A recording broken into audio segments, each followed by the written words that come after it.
Assalamualaikum warahmatullahi wabarakatuh. Selamat berjumpa kembali dengan channel Penguntai. Hari ini kita kembali akan mencoba mengeksplorasi salah satu kabupaten di Aceh, yaitu Aceh Tengah. Berbicara tentang pariwisata Aceh Tengah, maka tentu tidak akan ada habis-habisnya. Baru-baru ini kembali diluncurkan salah satu objek wisata baru, yaitu rumah singgah ala Eropa.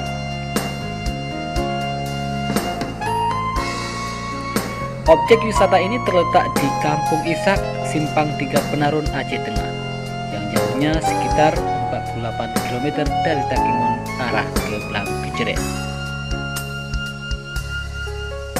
Walaupun belum selesai 100%, objek wisata ini sudah mulai banyak dikunjungi warga, khususnya pada hari libur. Apalagi ditambah dengan tarifnya yang tergolong murah, sekitar Rp5.000 per orang, kita sudah bisa mengelilingi objek wisata ini dengan puas. Terlebih lagi, objek wisata ini terletak di pinggir jalan Takengon Blang Keceret.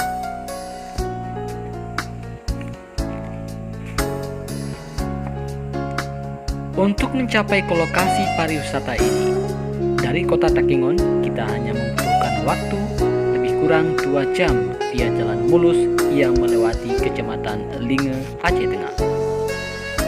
Nikmati sensasi rumah ala Eropa hanya ada di Aceh Tengah. Assalamualaikum warahmatullahi wabarakatuh.